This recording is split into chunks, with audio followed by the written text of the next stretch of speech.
So, welcome everyone to the High Performing Woman Talk Show, where we celebrate the unstoppable force of high achieving women. Join us as we showcase stories, insights, and triumphs of extraordinary women who break barriers, inspire change, and redefine success. So, get ready to be motivated, inspired, and empowered. Now, today we have a special Mother's Day episode because TomBot, the dog for people who can't have dogs, was actually inspired by the mother of my guest today. And I'd like to introduce you to Tom. Tom is the CEO and co-founder. Welcome, Tom. Thank you. Well, thank you very much for having us. Yeah, Happy Tom is Mother's the Day. CEO and co-founder of TomBot. And by way of background, Tom is like super educated, very accomplished, graduate of UCLA and Stanford, and has spent more than 35 years in senior positions in high tech. And prior to TomBot, Tom and his partners built one of um, the world's leading e-discovery companies that was eventually acquired by Discover Ready in 2011. Tom is clearly not a high performing woman, but his mission is predominantly a female driven one. And as I said earlier, this show is normally about high performing women, but sometimes they're not. And today's show is really about women who are broadly impacted by dementia. Could you share some of those statistics, Tom? Certainly. Thank you again, Susan.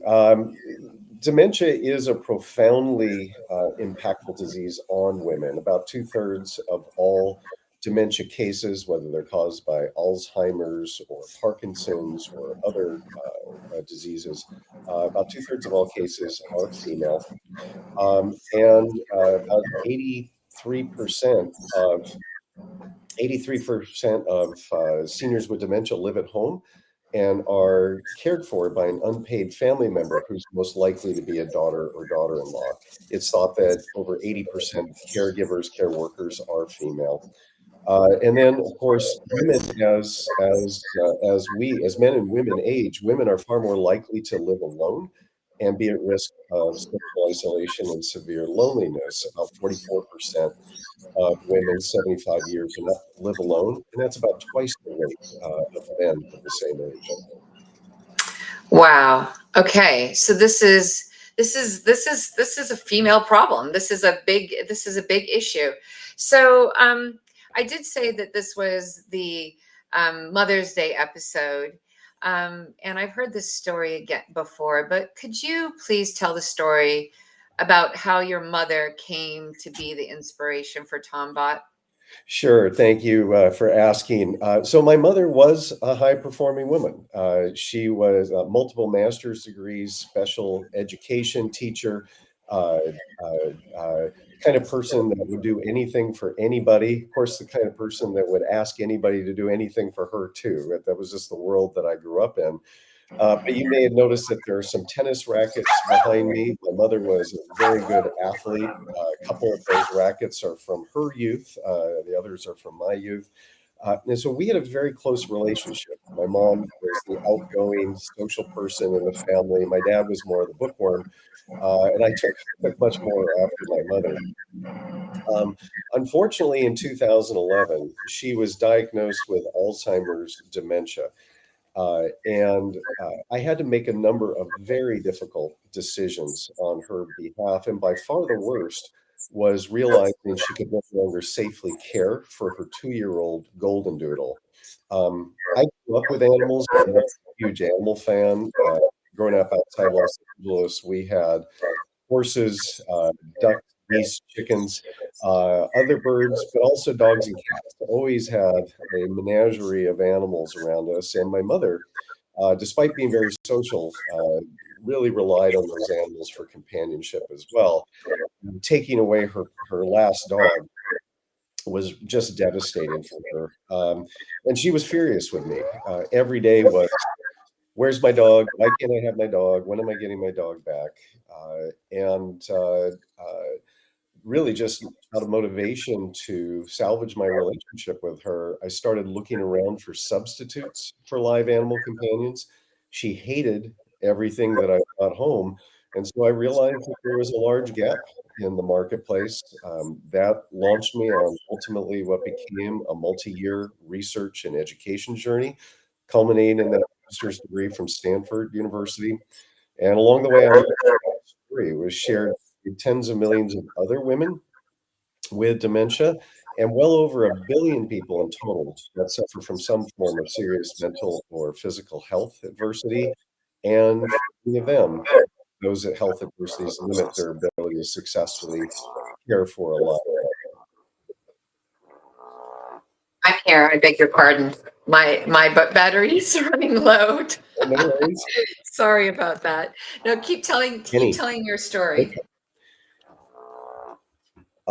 So we launched TomBot in 2017, and one of the hold on a second. Jennie's decided to take a snooze on me. Wake up. We launched TomBot in 2017 to be in service to those people. And one of the first things we wanted to understand was how how the existing treatments for dementia, for women and men with dementia, and for the caregivers were going on. And seniors with dementia suffer from something called behavioral and psychological symptoms of dementia, which Right. loneliness, apathy, anxiety, delirium, in my mother's case, hallucinations and violent anger. To manage those symptoms, doctors historically have used psychotropic medications. These are anti-anxiety, antidepressant, antipsychotic medications. But not only Right. do medications turn seniors into zombies, many of them carry grave health risks, particularly from the antipsychotics. So much so that the Centers for Medicare and Medicaid Services now prohibit their use in long-term care facilities under most circumstances. Right. This is a very well-researched area. Over 150 peer-reviewed studies to date show that where that senior with dementia can form a robust emotional attachment to an object, traditionally that object is a human baby doll or a stuffed animal, that senior gets a great deal of relief from their behavioral and psychological symptoms and a corresponding reduction in need for the psychotropics. The problem is most seniors are like my mom, and they don't care for those traditional objects. I'll talk about you shortly. Um, uh, yeah. Research on robotic animals show they significantly outperform the traditional objects and have the added benefit of reducing pain and the need for pain medications. The problem there, however, is existing technologies are either simple children's toys, which have been rebranded for seniors, which many people like my mom don't care for either, or on the other end of the spectrum, there are advanced robots, but they're prohibitively expensive. This whole space was invented by a Japanese research institute, and they invented a robotic seal by the name of Paro, P-A-R-O. But that seal costs over $6,000. Most senior care facilities can't afford one, let alone individuals like my mother who need one for themselves in order to form that emotional bond. And so that's when we launched the company. We realized that there was a big gap in the market, and it was our desire to develop something that treated the behavioral and psychological symptoms, made the life of that female caregiver better, but would be an affordable, even at a price that even without the benefit of healthcare insurance reimbursements. Well, let's just get into it. I mean, tell me a little bit more about this Jennie. That was your mom's name, right? Jennie? Well, actually, no. My mom's name was Nancy. There's a backstory as to how Jennie got her name, which I'll tell you in a moment. But my mom actually named the company. In late stage dementia, my mom always remembered I was working on robots for her, and it's what she wanted to talk about. And so She couldn't remember on a given day what she had for breakfast, but she always wanted to talk about robots. And one day she asked me, she said, "What are you going to name it?" I go, "What do you mean?" She says, "Well, what are you going to name the company?" I said, "I don't know, Mom. What do you think?" And she says, "Well, what about Tom?" I go, "Well, maybe not Tom exactly." Her legacy lives on in this company in many ways, from being our first, the inspiration to the company, our first test user of our prototype robots, but also the person who named the company. And so every time I see the name, it's not reminiscent of me, but it's reminiscent of my mother. So I do appreciate that. Um, so, uh, so I was armed with all of that scientific research when I launched the company. And the first thing I wanted to understand was why any of these objects worked in the first place. And what I came to learn is that they stimulate positive changes in the brain's neurochemistry. And while it's a complex cocktail of neurochemicals, what's thought to be hardest at work is oxytocin. Oxytocin, familiar to every mother, virtually every mother out there. Uh, uh, The it's love hormone, right? the love drug, yeah. Yeah. But it's also, in addition to being associated with emotional bonding, it's also known to reduce stress, reduce anxiety, and it's a highly effective pain reliever. Right.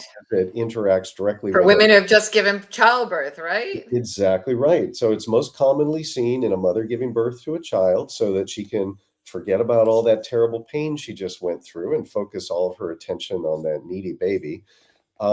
It's seen in parents bonding with adopted children so that that mother-daughter or mother-child relationship isn't essential from a genetic standpoint.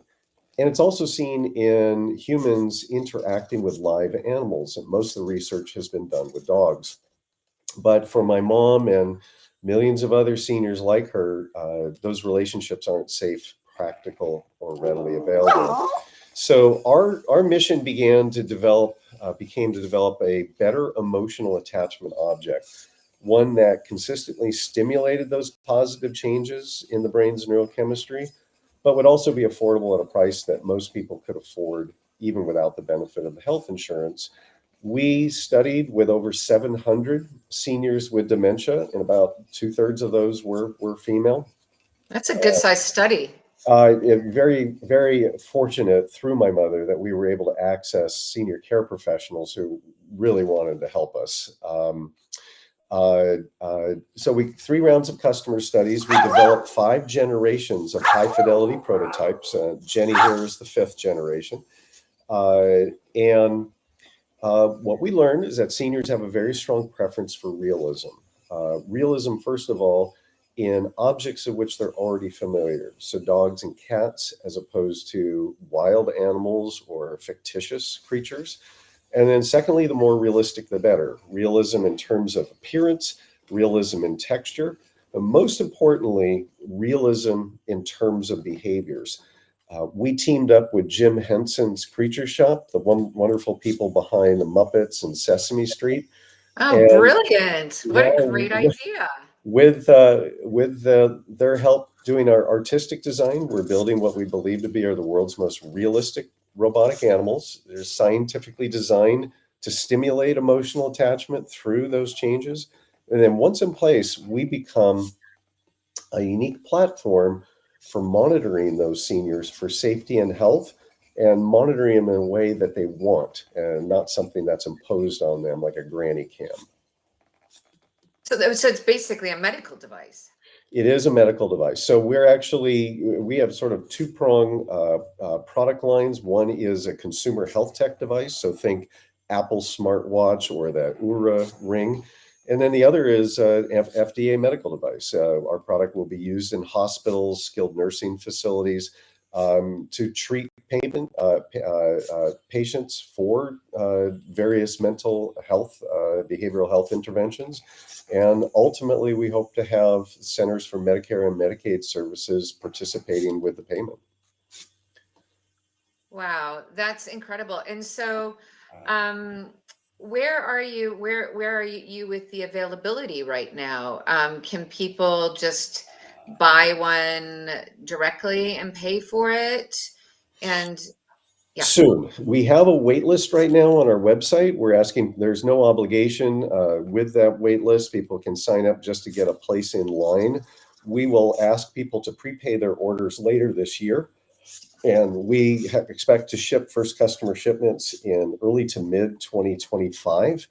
Uh, uh, uh, in terms of where we are with the status of our engineering, we're just wrapping up final alpha engineering. That's pre-production. That final alpha is a looks like and works like the production version.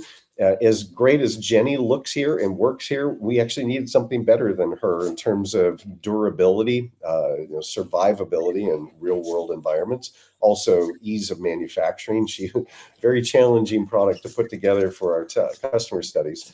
So we're almost finished with that. That'll be done here the next few weeks. So Mother's Day, probably just after Mother's Day, and then we'll be in beta testing with our customers later this year. And as soon as we have a beta version that our customers think is ready to go, we'll lock everything down and start manufacturing them and shipping it to our backlog of customers. So what is the what have you found the bonding and the benefits and like what is she tracking, or what could she track in future? And I have so many questions, but let's just let's start with that. So great, great entree into this. This is fun to talk about. So we're really, if you're technical out there in the medical space, we're really a digital health product, but we need a new platform. Most digital health use smartphones or other existing hardware devices. Well, a senior with dementia can't use a smartphone. They can't use other hardware devices. My mom, early in her journey with dementia, lost the ability to use a regular telephone, let alone a smartphone. So they need something, if we're going to monitor them as a digital health product, we need something that they can actually use. Well, combining that with an emotional attachment product that also treats the behavioral and psychological symptoms of dementia was a natural integration. So first of all, we treat those symptoms, basically improve quality of life in a number of measurable ways, reduce the need for certain medications again. But because we're always in close proximity to the user, we're in an ideal position to monitor that person. What do you mean always close proximity? Meaning it's a So as an lapdog? emotional attachment object, think about your experience with a small child, perhaps, who has a favorite stuffed animal or a blankie or something like that. It's with that child everywhere they go. I have a 6-year-old son. He loves his teddy bear. He nicknamed it Stanford, which makes it kind of funny because both he and I have shirts that say Stanford on it. So that's all part of the game. Stanford goes everywhere with my son, and in the house at least. We don't let him take him out of the house. Uh, uh, and basically, Stanford's near him all day, every day. Well, the same thing is true for a senior once they have an emotional attachment object. This is actually what Jennie looks like on the inside without all of the fur and other cosmetics. But my mom would tuck Jennie under her arm, just like she was a live small animal, and she would carry it everywhere. She would take it from room to room. She'd take it outside, take it on family visits and other supervised outings. And so Robot was always in close proximity to her because she wanted it there. It wasn't something that she had to be compliant with. It was something that she wanted there. So the robots, the way they function, an autonomous robot, the way it functions, is it has a sensory system just like we do, just like a live animal does. Jennie here is covered with sensors. She can feel how and where she's being touched. She can tell the difference between, those we're talking about her, tell the difference between a simple touch, a slow caress, a vigorous pet, and being held. She has microphones, so she's always listening. She responds to voice commands, but only to her name. She can feel herself being moved, and a variety of other sensors to help her understand her environment and exhibit a behavior that's appropriate for that situation. Well, those sensors, they capture data. That's how they work. Whether it's a touch or a sound or some kind of movement or light or temperature, they're always capturing data. We realize, well, those sensors can be used for knowing things about that user. So our first version 1.0, will be used for treating sundowning syndrome. For those of you out there that have a loved one with dementia, you're probably very familiar with this. Sundowning is where late in the day, the senior gets especially confused and disoriented. It's the most likely time for wandering risks and agitation. Basically, the senior gets very inwardly motivated, and so whatever's going on in them, that's what they want to act out on. We can tell when that happens with the robot because their patterns of interaction change. Instead of having their attention as they normally do throughout the day with the puppy, giving the puppy attention and love, they disengage and they become very inwardly oriented. There are a number of things that we can do with that. First of all, we can flag that behavior and push that to the smartphone app that the caregiver has. And so the next time that caregiver is meeting with the doctor, they can say, I see that there's still a pattern of mom disengaging late in the day, not being interested in the puppy. So let's make changes to her sleep timing, to her meal contents and timing, to her medication dosages and timing of administration, so that we can get more even cognitive and emotional levels throughout the late afternoon and evening. We're working with Cleveland Clinic, the Center for Geriatric Medicine there, to design the user interface so doctors at a glance can see that and then make adjustments to their recommended treatment pattern. We will continue to expand on the data that our sensors track with this version and also future models that will increase our ability to know the safety of a loved one.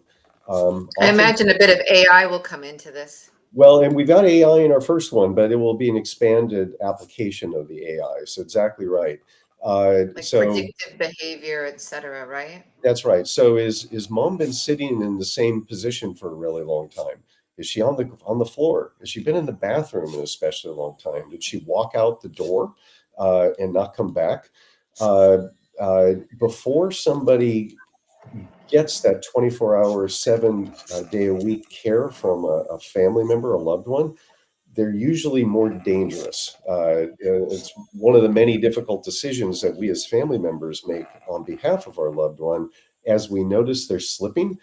Um, uh, but I can tell you from my case personally and everybody I've ever talked to, we as family members make those decisions on behalf of our mom or dad later than we should have because we feel guilty. We feel guilty taking away freedoms.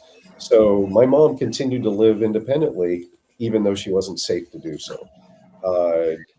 And so getting a puppy in there earlier, getting them to understand what mom's real condition is, and alerting the loved one or a monitoring service that mom's not safe.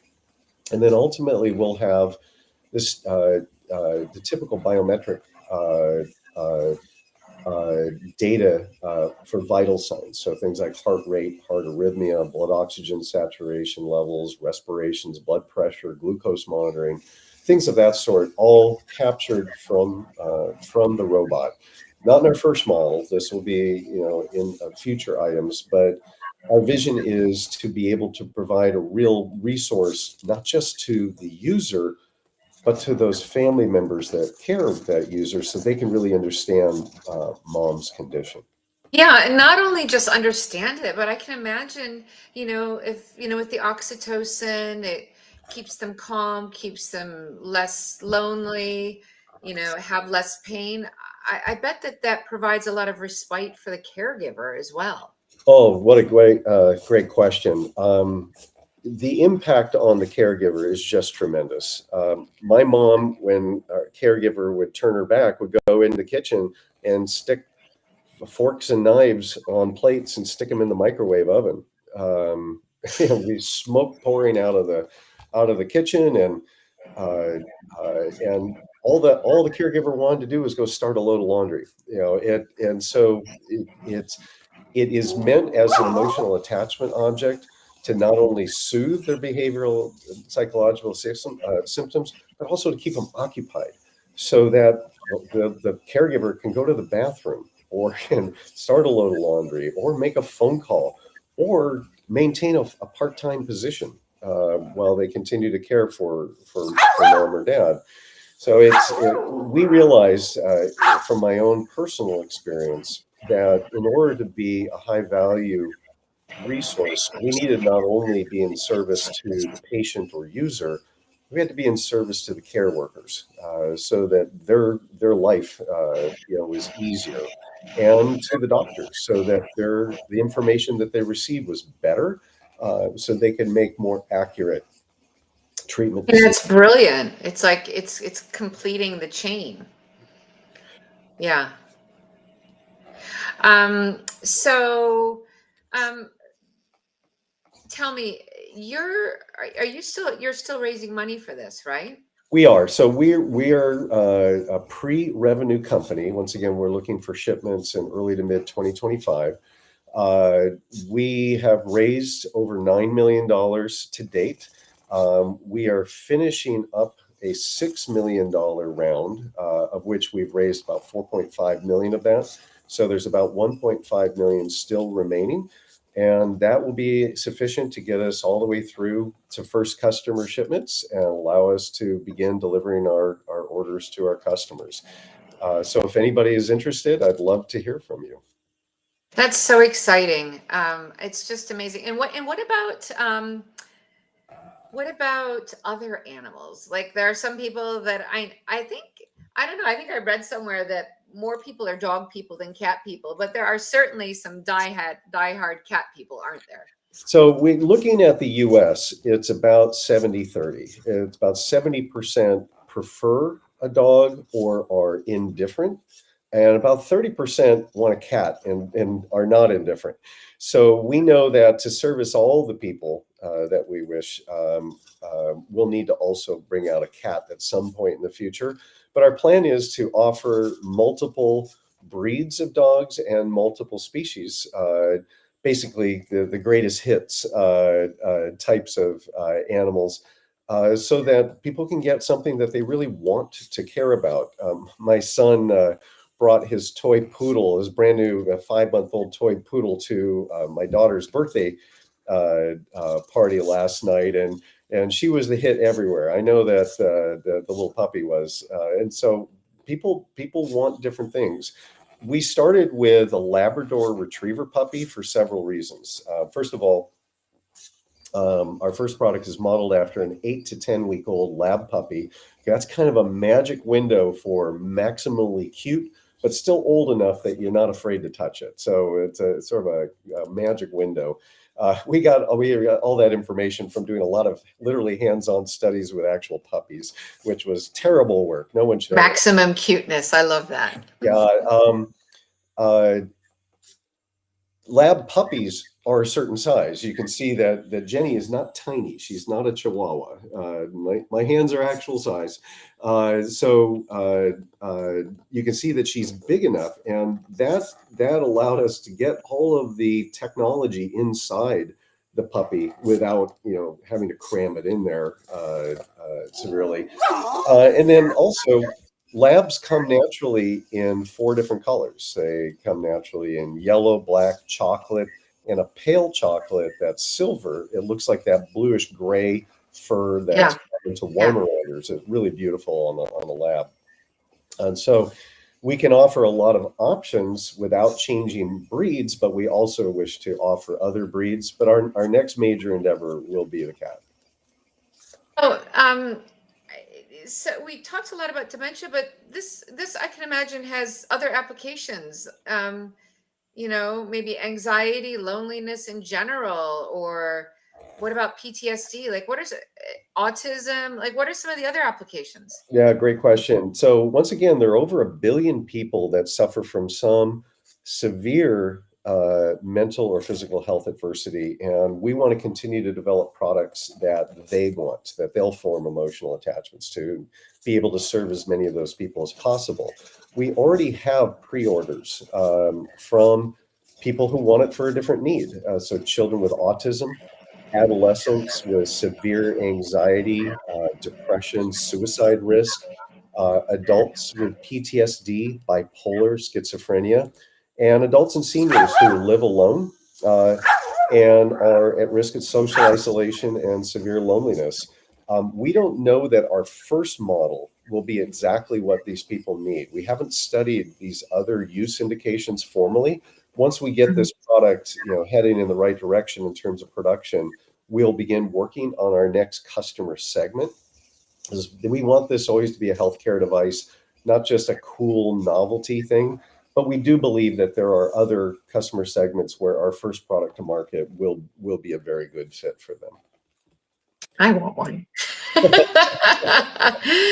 All right. Well, thank you, Tom, so much. That was, I mean, I loved you sharing your story. And for my listeners here, if you want to get in touch with Tom, here are his contact details.